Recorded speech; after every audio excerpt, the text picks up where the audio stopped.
வணக்கம். சுப்ரீம் செய்திகளுக்காக சி தரணி. இன்றைய முக்கிய செய்திகள். 2026 புத்தாண்டு தொடக்கத்தை முன்னிட்டு புதுவை மணக்குள விநாயகர் கோவில் உள்ளிட்ட பல்வேறு கோவில்களில் சிறப்பு பூஜை. சுற்றுலா பயணிகள் உள்ளிட்ட ஏராளமானோர் சாமி தரிசனம். 2026 புத்தாண்டு திருவிழா. புதுச்சேரி கடற்கரை சாலையில் ஆட்டம் பாட்டத்துடன் கொண்டாடிய லட்சக்கணக்கான மக்கள். புதுச்சேரி வைத்திக்குப்பம் பகுதியில் மீனவர் கல்லால் அடித்து படுகொலை. கஞ்சா போதையில் ரகளையில் ஈடுபட்ட கொலை குற்றவாளிகளை கைது செய்ய கோரி உறவினர்கள் மறியல். போலி மருந்து தொடர்பான வழக்கு சுதந்திரமாக நடக்க வேண்டுமானால் முதலமைச்சர், சபாநாயகர், உள்துறை அமைச்சர் ஆகியோர் கூண்டோடு ராஜினாமா செய்ய வேண்டும். முன்னாள் முதல்வர் நாராயணசாமி வலியுறுத்தல்.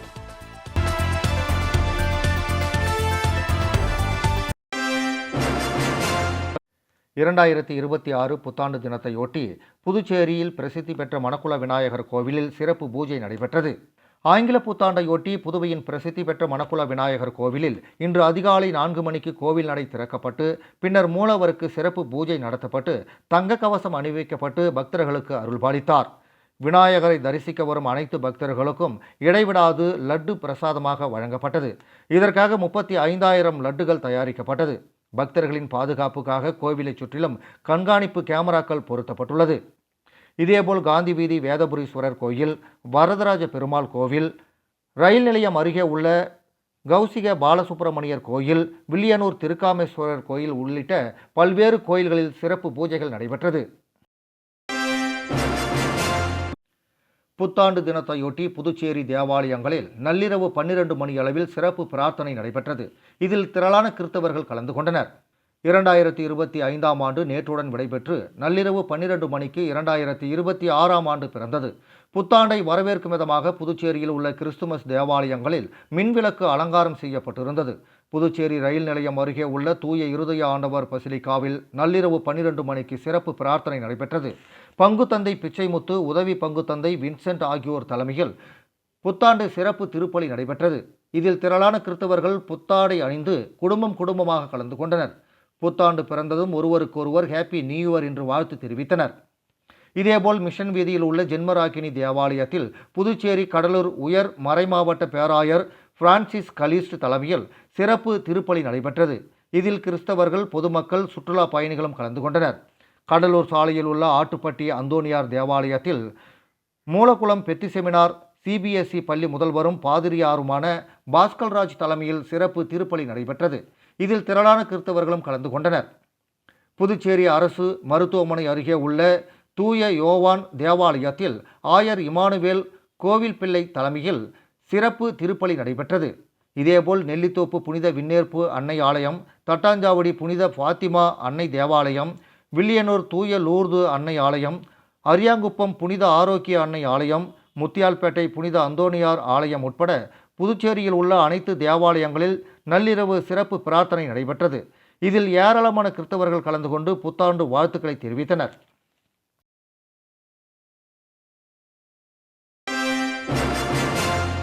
(2026) புத்தாண்டையொட்டி புதுச்சேரி கடற்கரை சாலையில் லட்சக்கணக்கான மக்கள் திரண்டு ஆட்டம் பாட்டத்துடன் புத்தாண்டு கொண்டாட்டத்தில் ஈடுபட்டனர். புதுச்சேரி கடற்கரையில் ஆங்கில புத்தாண்டை கொண்டாட லட்சக்கணக்கானோர் திரண்டனர். 2026ஆம் ஆண்டு நள்ளிரவு 12 மணிக்கு பிறந்தது. இதை வரவேற்று உலகம் முழுவதும் வான வேடிக்கைகளுடன் மக்கள் உற்சாகமாக கொண்டாடினர். புதுச்சேரியில் ஆங்கில புத்தாண்டை கொண்டாட கடந்த சில நாட்களாக வெளிமாநில சுற்றுலா பயணிகள் குவிந்தனர். கடற்கரை சாலை மற்றும் நகரின் முக்கிய சந்திப்புகளில் 2000 போலீசார் மற்றும் 1000 தன்னார்வலர்கள் பாதுகாப்பு பணியில் ஈடுபட்டனர். நகர பகுதியில் போக்குவரத்து நெரிசலை தவிர்க்க முத்தியால்பேட்டை பாரதிதாசன் கல்லூரி, உப்பளம் இந்திரா காந்தி விளையாட்டு மைதானம், புதிய துறைமுகம், நேரு வீதி, பழைய சிறைசாலை வளாகம் உட்பட 10 இடங்களில் வாகனங்கள் நிறுத்த ஏற்பாடு செய்யப்பட்டிருந்தன. அங்கிருந்து சுற்றுலா பயணிகளை கடற்கரைக்கு அழைத்துச் செல்ல இலவசமாக பிஆர்டிசி மின்சார பேருந்துகள் இயக்கப்பட்டன. சுற்றுலா பயணிகளின் வருகையால் இரவு 10 மணிக்கு மேல் புதுவை நகரம் திக்குமுக்காடியது என்றே சொல்ல வேண்டும். அந்த அளவிற்கு கடற்கரை சாலை அருகே அமைந்துள்ள ஒயிட் டவுன் பகுதியில் கூட்டம் அதிகமாக இருந்தது. கடற்கரை சாலையில் கூட்ட நெரிசலை கட்டுப்படுத்த 10 தடுப்புகளாக பிரிக்கப்பட்டிருந்தது.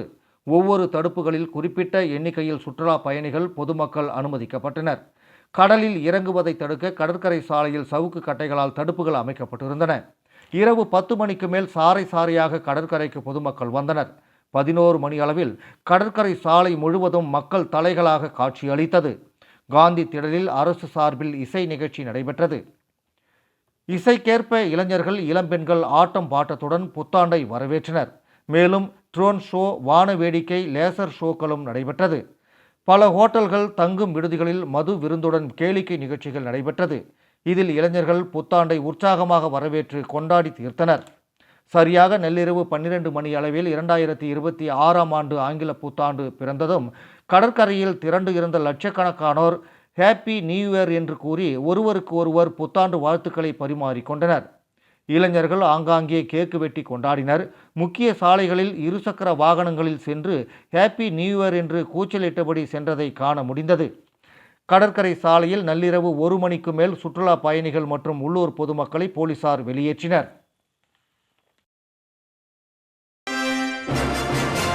புதுச்சேரி வைத்திக்குப்பத்தில் வீட்டின் அருகே கஞ்சா போதையில் ரகளையில் ஈடுபட்டவர்களை தட்டி கேட்ட மீனவர் கல்லால் அடித்து படுகொலை செய்யப்பட்டார். குற்றவாளிகளை கைது செய்ய வலியுறுத்தி உறவினர்கள் மறியல் போராட்டத்தில் ஈடுபட்டதால் பரபரப்பு நிலவியது. புதுச்சேரி வைத்திக்குப்பம் பகுதியை சேர்ந்தவர் மீனவர் செந்தில். நேற்று இரவு புத்தாண்டு கொண்டாட்டம் என்பதால் அதே பகுதியை சேர்ந்த சில இளைஞர்கள் கஞ்சா மற்றும் மது போதையில் செந்திலின் வீட்டின் அருகே ரகளையில் ஈடுபட்டதாக தெரிகிறது. இதனை தட்டி கேட்ட மீனவர் செந்திலுக்கும் இளைஞர்களுக்கும் இடையே கடுமையான வாக்குவாதம் ஏற்பட்டிருக்கிறது. ஒரு கட்டத்தில் ஆத்திரமடைந்த இளைஞர்கள் அருகில் கிடந்த கல்லை எடுத்து செந்திலை சராமாரியாக தாக்கியுள்ளனர். இதில் பலத்த காயமடைந்த அவர் இரத்த வெள்ளத்தில் மிதந்தார். இதனை அடுத்து அக்கம்பக்கத்தில் இருந்தவர்கள் செந்திலை மீட்டு அரசு மருத்துவமனையில் சேர்த்தனர். ஆனால் அவர் சிகிச்சை பலனின்றி உயிரிழந்தார். இந்த நிலையில் குடிபோதையில் மீனவரை கொலை செய்த இளைஞர்களை உடனடியாக கைது செய்ய வேண்டும் என வலியுறுத்தி அந்த பகுதி மக்கள் துணைநிலை ஆளுநர் இல்லம் அருகே மறியல் போராட்டத்தில் ஈடுபட்டனர். இதனை அடுத்து சம்பவ இடத்திற்கு வந்த போலீசார் மறியலில் ஈடுபட்டவர்களிடம் சமாதான பேச்சுவார்த்தை நடத்தினர். தொடர்ந்து அவர்கள் குற்றவாளிகளை உடனடியாக கைது செய்ய வேண்டும் என வலியுறுத்தி கண்டன கோஷங்களை எழுப்பினார்கள். இதனால் சிறிது நேரம் பரபரப்பு நிலவியது. மேலும் குற்றவாளிகள் உடனடியாக கைது செய்யப்படுவார்கள் என்று உறுதி அளித்ததன் பேரில் அவர்கள் மறியல் போராட்டத்தை கைவிட்டனர். இந்த நிலையில் வைத்திக்குப்பம் பகுதியை சேர்ந்த 2 இளைஞர்களை கைது செய்த போலீசார் அவர்களிடம் விசாரணை நடத்தி வருகின்றனர். புத்தாண்டின் முதல் நாளிலேயே மீனவர் அடித்து கொலை செய்யப்பட்ட சம்பவம் புதுச்சேரியில் பெரும் பரபரப்பை ஏற்படுத்தியுள்ளது. போலி மருந்து வழக்கு விவகாரம் சுதந்திரமாக நடைபெற வேண்டுமென்றால் முதலமைச்சர் ரங்கசாமி, சபாநாயகர் செல்வம், உள்துறை அமைச்சர் நமச்சிவாயம் ஆகியோர் கூண்டோடு ராஜினாமா செய்ய வேண்டும் என்று முன்னாள் முதல்வர் நாராயணசாமி வலியுறுத்தியுள்ளார். புதுச்சேரியின் முன்னாள் முதலமைச்சர் நாராயணசாமியை அவரது இல்லத்தில் சந்தித்த நிர்வாகிகள் புத்தாண்டு வாழ்த்துக்களை தெரிவித்தனர். தொடர்ந்து செய்தியாளர்களை சந்தித்த முன்னாள் முதலமைச்சர் நாராயணசாமி, மத்திய அரசு பாரதியார் பெயரை போற்றுவதும் மறுபுறம் அவரை களங்கப்படுத்துவதும் மோடி அரசின் வேலையாக உள்ளது. புதுச்சேரி பாரதியார் கிராம வங்கியின் பெயரில் பாரதியார் பெயரை மத்திய அரசு நீக்கியது உள்நோக்கம் கொண்டது என்றார். புதுச்சேரியை ஆளும் பாஜக கூட்டணி அளித்த தேர்தல் வாக்குறுதிகளில் 10% வாக்குறுதிகள் கூட நிறைவேற்றப்படவில்லை. அறிவிக்கப்பட்ட திட்டங்கள் கிடப்பில் போடப்பட்டுள்ளது. எந்த ஒரு புதிய திட்டங்களும் நிறைவேற்றப்படவில்லை. 2.5 லட்சம் பேருக்கு வேலைவாய்ப்பு வழங்குவோம் என்று கூறியவர்கள் 2100 பேருக்கு கூட வேலைவாய்ப்பு வழங்கவில்லை என்று குற்றம் சாட்டினார். போலி மருந்து விவகாரத்தில் 26 பேர் கைது செய்யப்பட்டுள்ளார்கள். இதில் நேரடியாக சம்பந்தப்பட்ட அதிகாரிகள் மற்றும் அரசியல்வாதிகள் கைது செய்யப்படவில்லை. பாஜக, என்ஆர் காங்கிரஸை சேர்ந்த முக்கிய அரசியல் புள்ளிகள் கையூட்டு பெற்று இருக்கிறார்கள். முதலமைச்சரும் சம்பந்தப்பட்டிருக்கிறார். சபாநாயகர் நேரடியாக சம்பந்தப்பட்டிருக்கிறார் என்று தெரிவித்தார். போலி மருந்து தயாரிப்புக்கு துணை போனவர்கள் ஆட்சியில் இருக்கும் வரை வழக்கு விசாரணை சுதந்திரமாக நடைபெறாது. இவர்கள் அழுத்தம் கொடுப்பார்கள். வழக்கு விசாரணை சுதந்திரமாக நடைபெற வேண்டுமென்றால் நீதிமன்ற நீதிபதி மேற்பார்வையில் நடக்க வேண்டும் என வலியுறுத்திய அவர், முதலமைச்சர் ரங்கசாமி, சபாநாயகர் செல்வம், உள்துறை அமைச்சர் நமச்சிவாயம் ஆகிய ஆட்சியாளர்கள் கூண்டோடு ராஜினாமா செய்ய வேண்டும் என்றார். போலி மருந்து வழக்கில் பாஜகவினர் சம்பந்தப்பட்டிருப்பதால் சிபிஐ வைத்து மத்தியில் உள்ள மோடி அரசாங்கம் மூடி மறைக்க பார்க்கிறது. இந்த வழக்கை சிபிஐக்கு அனுப்பி காலதாமதப்படுத்த முயற்சிகள் நடக்கிறது. இந்த வழக்கை முறையாக சிபிஐ விசாரிக்கவில்லை என்றால் சென்னை உயர்நீதிமன்றத்தில் வழக்கு தொடரப்படும் என்றார். புதுச்சேரியில் தயாரிக்கப்பட்ட போலி மருந்து இந்தியா மட்டுமல்ல இலங்கைக்கும் கடத்தப்பட்டுள்ளது. இது குறித்தும் விசாரணை மேற்கொள்ள வேண்டும் என்று வலியுறுத்திய நாராயணசாமி, புதிய பேருந்து நிலையத்தில் ஊழல் நடைபெற்றது போல அண்ணா திடல் மற்றும் அடுக்குமாடி குடியிருப்பு கட்டிடத்திலும் ஊழல் நடந்திருப்பதாகவும் குற்றம் சாட்டினார். திருபுவனை தொகுதி கலித்தீர்த்தால் குப்பம் கிராமம் வெற்றி விநாயகர் நகர் பிரதான சாலையில் யூ வடிவ வாய்க்கால் கட்டுதல் பணிக்கான பூமி பூஜையை சட்டமன்ற உறுப்பினர் அங்காளன் தொடங்கி வைத்தார். புதுச்சேரி மாநிலம் திருபுவனை தொகுதிக்கு உட்பட்ட கலித்தீர்த்தால் குப்பம் கிராமத்தில் வெற்றி விநாயகர் நகர் பிரதான சாலையில் யூ வடிவ வாய்க்கால் கட்டுதல் பணிக்கான பூமி பூஜை சட்டமன்ற உறுப்பினர் தொகுதி மேம்பாட்டு நிதியின் கீழ் ரூபாய் 24,40,000 மதிப்பீட்டில் பூமி பூஜை விழா நடைபெற்றது. இதில் தொகுதியின் சட்டமன்ற உறுப்பினர் அங்காளன் கலந்து கொண்டு விழாவிற்கு தலைமை தாங்கி பூமி பூஜை செய்து பணியினை தொடங்கி வைத்தார். இதில் மண்ணாடிப்பட்டு கொம்யூன் பஞ்சாயத்து ஆணையர் எழில்ராஜன் முன்னிலை வகித்தார். இந்த நிகழ்ச்சியில் உதவி பொறியாளர் மல்லிகார்ஜுனன், இளநிலை பொறியாளர்கள் பாஸ்கர், மனோகரன், JCM மக்கள் மன்ற தொகுதி தலைவர் ரவிக்குமார், ஒப்பந்ததாரர் ராஜேந்திரன் மற்றும் திருபுவனை தொகுதி கிராம முக்கியஸ்தர்கள், பொதுமக்கள் உட்பட பலர் கலந்து கொண்டனர். மைல்ஸ்டோன் சமுதாய கல்லூரியின் இயக்குநர்கள் கவிஞர் பாலா மற்றும் முனைவர் சுந்தரமுருகன் புதுவை தமிழ்ச்சங்க தலைவருக்கு வாழ்த்து தெரிவித்தனர். புதுச்சேரியின் அருகே திருச்சிற்றம்பலம் கூட்ரோட்டில் மைல்ஸ்டோன் சமுதாய கல்லூரி இயங்கி வருகிறது. இந்த கல்லூரியின் இயக்குநர்களான மூபா என்னும் கலைமாமணி பாலசுப்ரமணியம் மற்றும் கலைமாமணி முனைவர் சுந்தரமுருகன் ஆகியோர் புதுவை தமிழ்ச்சங்க தலைவர், கல்வியாளர் கலைமாமணி முனைவர் முத்து அவர்களை நேரில் சந்தித்து புத்தாண்டு வாழ்த்துக்களை தெரிவித்தனர். இந்த நிகழ்வில் புதுவை தமிழ்ச்சங்கத்தின் செயலர் நல்லாசிரியர் தமிழ்செம்மல் சீனு மோகன்தாஸ், புதுவை தமிழ்ச்சங்கத்தின் துணைத் தலைவர் திருநாவுக்கரசு மற்றும் புதுவை தமிழ்ச்சங்கத்தின் செயற்குழு உறுப்பினர் தமிழ்மாமணி முனைவர் உசேன் மற்றும் கவிஞர் ஆதிரன் ஆகியோர் உடன் இருந்தனர். புதுச்சேரியில் குடிபோதையில் காரை ஓட்டி சாலையோரம் இருந்த மீன்கடை மீது மோதி விபத்து ஏற்படுத்திய காரின் கண்ணாடிகளை அடித்து நொறுக்கிய பொதுமக்கள் காரில் இருந்த இளைஞர்களை தர்ம அடி கொடுத்து காவல் நிலையத்தில் ஒப்படைத்தனர். புதுச்சேரியில் புத்தாண்டு கொண்டாட்டத்திற்காக தமிழகம் மற்றும் பல்வேறு மாநிலங்களிலிருந்து ஆயிரக்கணக்கான மக்கள் புதுச்சேரியில் குவிந்தனர். நேற்று இரவு முழுவதும் பல்வேறு கடற்கரை பகுதிகளில் புத்தாண்டை கொண்டாடிய அவர்கள் இன்று காலை வீடு திரும்பினர். இந்த நிலையில் புத்தாண்டை கொண்டாடிவிட்டு இன்று காலை காரில் குடிபோதையில் வந்த இளைஞர்கள் உப்பளம் பகுதியில் சாலை ஓரம் இருந்த மீன்கடை மீது மோதி விபத்தை ஏற்படுத்தினர். இதனால் ஆத்திரமடைந்த அந்த பகுதி மக்கள் விபத்து ஏற்படுத்திய கார் கண்ணாடிகளை அடித்து நொறுக்கியதுடன் காரில் இருந்த இளைஞர்களுக்கு தர்ம அடி கொடுத்து காவல் நிலையத்தில் ஒப்படைத்தனர். இதுகுறித்து வழக்கு பதிவு செய்த போலீசார் விபத்து ஏற்படுத்தியவர்களின் விவரங்கள் குறித்து விசாரணை மேற்கொண்டு வருகின்றனர்.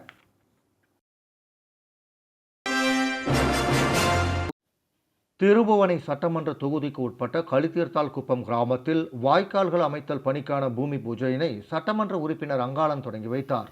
புதுச்சேரி மாநிலம் திருபுவனை சட்டமன்ற தொகுதிக்கு உட்பட்ட கலித்தீர்த்தால் குப்பம் கிராமத்தில் திருபுவனை சட்டமன்ற உறுப்பினர் தொகுதி மேம்பாட்டு நிதியின் கீழ் ரூபாய் 46,50,000 மதிப்பீட்டில் சுகுமார் நகர் உட்புற சாலைகள் மற்றும் வெற்றி விநாயகர் நகர் முதல் மற்றும் 2ஆம் குறுக்கு தெரு ஆகியவற்றின் வாய்க்கால்கள் அமைத்தல் பணிக்கான பூமி பூஜை நிகழ்ச்சி நடைபெற்றது.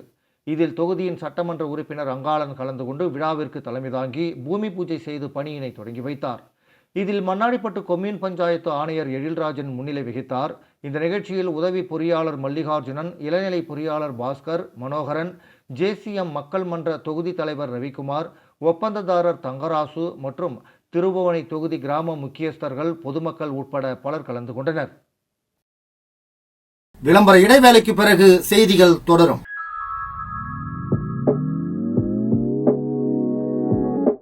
ஜோசாலுகாஸில் இயர் எண்ட் சேல் வந்தாச்சு. தங்க நகைகளுக்கான சேதார கட்டணத்தில் பிளாட் 50% தள்ளுபடி பெறுங்கள். இப்பவே ஷாப்பிங் செய்யுங்க.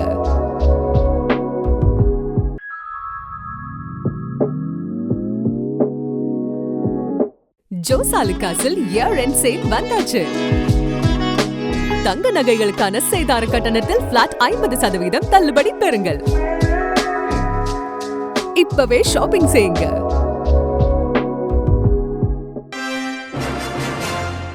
புதுச்சேரி ஊசுடு தொகுதி சேதராப்பட்டு பழைய காலனிக்கு மனைப்பட்டா மற்றும் அடிப்படை தேவைகளை நிறைவேற்ற கோரி கிராம மக்கள் பட்டினி போராட்டத்தில் ஈடுபட்டனர். புதுச்சேரி ஊசுடு தொகுதிக்கு உட்பட்ட சேதராப்பட்டு பழைய காலனியில் வசிக்கும் மக்கள் கடந்த 25 ஆண்டு காலமாக மனைப்பட்டா வழங்க கோரி அரசுக்கு பலமுறை கோரிக்கை மனுக்கள் வழங்கியும் பல கட்ட போராட்டங்களும் நடத்தினர். இந்த நிலையில் சேதராப்பட்டு பழைய காலனி மக்களுக்கு மனைப்பட்டா வழங்காமல் தொடர்ந்து புறக்கணிப்பதை கண்டித்தும் அங்கன்வாடி கட்டிடம், கலையரங்கம், சமுதாய நலக்கூடம், மேல்நிலை நீர்த்தேக்க தொட்டி கட்டித்தர கோரி கிராம மக்கள் பட்டினி போராட்டத்தில் ஈடுபட்டனர்.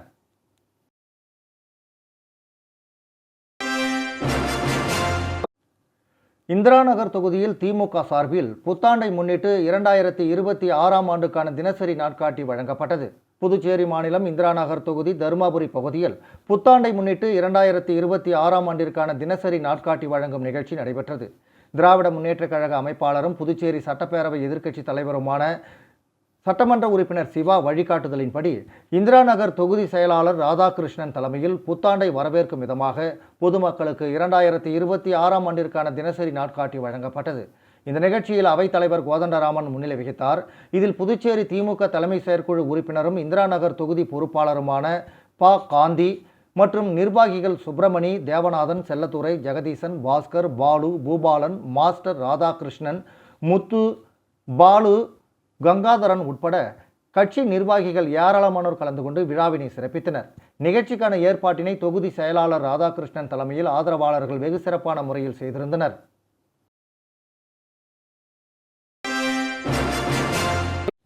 புத்தாண்டு கொண்டாட்டங்கள் முடிந்து சாலையில் தாறுமாறாக சென்ற கார் மற்றும் இருசக்கர வாகனங்கள் விபத்துக்குள்ளானதை தொடர்ந்து சாலையில் குத்தாட்டம் போட்டவர்களை போலீசார் மடக்கி பிடித்து அபராதம் விதித்தனர். புதுச்சேரியில் சுற்றுலாத்துறை சார்பாக கடற்கரை சாலையில் புத்தாண்டு கொண்டாட்டம் நடைபெற்றது. இதில் புதுச்சேரி மட்டுமன்றி வெளிமாநில மற்றும் வெளிநாட்டு சுற்றுலா பயணிகள் ஆயிரக்கணக்கானோர் கலந்து கொண்டு புத்தாண்டு கொண்டாட்டத்தில் ஈடுபட்டனர். இந்த நிலையில் கொண்டாட்டங்கள் முடிந்த பின்னர் அண்ணா சாலை அருகே சுற்றுலா பயணியின் கார் மற்றும் இருசக்கர வாகனங்கள் தாறுமாறாக சென்றது. எதிர்பாராத விதமாக எதிரே வந்த இருசக்கர வாகனம் காரின் மீது மோதி விபத்துக்குள்ளானது. இதில் இருசக்கர வாகனத்தில் சென்ற புதுச்சேரியை சேர்ந்த 3 பேருக்கு பலத்த காயம் ஏற்பட்டது.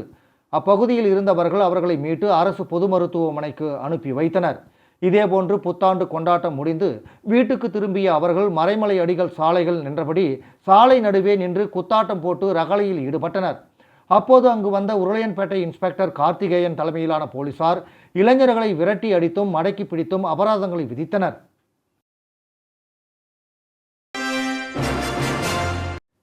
திருபுவனை தொகுதிக்குட்பட்ட ராமாபுரம் டீச்சர் காலனி பகுதியில் புதிய மின்பாதை அமைப்பதற்கான பணியினை தொகுதி சட்டமன்ற உறுப்பினர் அங்காளன் பூமி பூஜை செய்து தொடங்கி வைத்தார். திருபுவனை சட்டமன்ற தொகுதிக்குட்பட்ட மதகடிப்பட்டு அருகில் உள்ள Ramapuram teacher colony, Jai Anjaneyar avenue ஆகிய பகுதிகளில் கடும் மின்னழுத்த குறைபாடு நிலவி வந்தது. இதனால் மின் நுகர்வோர்கள் மின் உபகரணங்களை பயன்படுத்த முடியாமல் அவதியுற்றனர். இந்த பிரச்சனையை அறிந்த திருபுவனை தொகுதி சட்டமன்ற உறுப்பினர் அங்காளன் உடனடியாக அந்த பகுதிக்கு சென்று கள ஆய்வு மேற்கொண்டு மின்பாதையை வலுவூட்டவும், ஒருமுனை மின்பாதையை மும்முனை மின்பாதையாகவும், சேதமடைந்த மின்கம்பங்களை புதிய மின்கம்பங்களாக மாற்றவும் மின்துறை அதிகாரிகளுக்கு வேண்டுகோள் விடுத்தார். இதன் அடிப்படையில் ரூபாய் 12,14,699 மதிப்பீட்டில் திட்ட அறிக்கை தயார் செய்து அரசு அனுமதியும் பெறப்பட்டு பணி செய்வதற்கான ஆணையும் பெறப்பட்டு இதற்கான பணி தொடக்க விழா ராமாபுரம் பகுதியில் நடைபெற்றது. இந்த விழாவில் திருபுவனை தொகுதியின் சட்டமன்ற உறுப்பினர் அங்காளன் கலந்து கொண்டு விழாவிற்கு தலைமை தாங்கி புதிய மின்பாதை பணிக்கான பூஜை செய்து பணியினை தொடங்கி வைத்தார். இவ்விழாவில் மின்துறை உதவி பொறியாளர் பன்னீர்செல்வம், இளநிலை பணியாளர் பழனிவேல் மற்றும் ஊர் முக்கிய பிரமுகர்கள், பொதுமக்கள் பலரும் கலந்து கொண்டனர். இந்த திட்டத்தின் மூலம் சுமார் 200 மின் நுகர்வோர்கள் பயன்பெறுகின்றனர் என்பது குறிப்பிடத்தக்கது.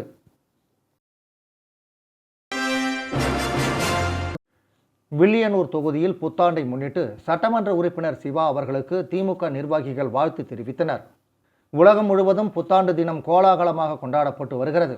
புத்தாண்டை முன்னிட்டு சட்டமன்ற உறுப்பினர் சிவா வில்லியனூர் திருக்காமேஸ்வரர் ஆலயம், திருமதி அனந்தம்மாள் ஆதீனத்திற்கு சொந்தமான ஏகாம்பரநாதர் மகேஸ்வரர் ஆலயம், ஜிஎன் பாளையம் ஸ்ரீ செல்லமுத்து மாரியம்மன் ஆலயம், வில்லியனூர் மாதா கோவில் ஆகிய ஆலயங்களுக்கு சென்று சாமி தரிசனம் செய்தார். தொடர்ந்து ஆலயத்தில் முதல் மரியாதை செய்யப்பட்டது. அதனைத் தொடர்ந்து வில்லியனூர் சட்டமன்ற உறுப்பினர் அலுவலகத்தில் சிவா அவர்களுக்கு நிர்வாகிகள் புத்தாண்டு வாழ்த்துக்களை தெரிவித்தனர். தொடர்ந்து சட்டமன்ற உறுப்பினர் சிவாவிற்கு நிர்வாகிகள் பொன்னாடை அணிவித்து புத்தாண்டு வாழ்த்துக்களை தெரிவித்தனர். திமுக தொகுதி செயலாளர் மணிகண்டன், இளஞ்செழிய பாண்டியன், வர்த்தகர் அணி அமைப்பாளர் ரமணன், திமுக நிர்வாகிகள் ராமசாமி, ஜலால், ஹனீப், செல்வநாதன், தர்மராஜ், சபரிநாதன், காசிநாதன், மிலிட்டரி முருகன், இந்திரா நகர் தொகுதி செயலாளர் ராதாகிருஷ்ணன், அவைத்தலைவர் கோதண்டம், தேவநாதன், செல்லத்துறை, முருகன் என்கிற இருசன், தொகுதி செயற்குழு உறுப்பினர் சுப்பிரமணியன், தொகுதி கழக நிர்வாகிகள், கிளை கழக நிர்வாகிகள் உட்பட ஏராளமானோர் கலந்து கொண்டு பொன்னாடை அணிவித்து புத்தாண்டு வாழ்த்துக்களை தெரிவித்தனர். மீண்டும் முக்கிய செய்திகள். 2026 புத்தாண்டு தொடக்கத்தை முன்னிட்டு புதுவை மணக்குள விநாயகர் கோவில் உள்ளிட்ட பல்வேறு கோவில்களில் சிறப்பு பூஜை. சுற்றுலா பயணிகள் உள்ளிட்ட ஏராளமானோர் சாமி தரிசனம். 2026 புத்தாண்டு திருவிழா. புதுச்சேரி கடற்கரை சாலையில் ஆட்டம் பாட்டத்துடன் கொண்டாடிய லட்சக்கணக்கான மக்கள். புதுச்சேரி வைத்திக்குப்பம் பகுதியில் மீனவர் கல்லால் அடித்து படுகொலை. கஞ்சா போதையில் ரகளையில் ஈடுபட்ட கொலை குற்றவாளிகளை கைது செய்ய கோரி உறவினர்கள் மறியல். போலி மருந்து தொடர்பான வழக்கு சுதந்திரமாக நடக்க வேண்டுமானால் முதலமைச்சர், சபாநாயகர், உள்துறை அமைச்சர் ஆகியோர் கூண்டோடு ராஜினாமா செய்ய வேண்டும். முன்னாள் முதல்வர் நாராயணசாமி வலியுறுத்தல். இத்துடன் இந்த செய்தி அறிக்கை நிறைவடைந்தன. வணக்கம்.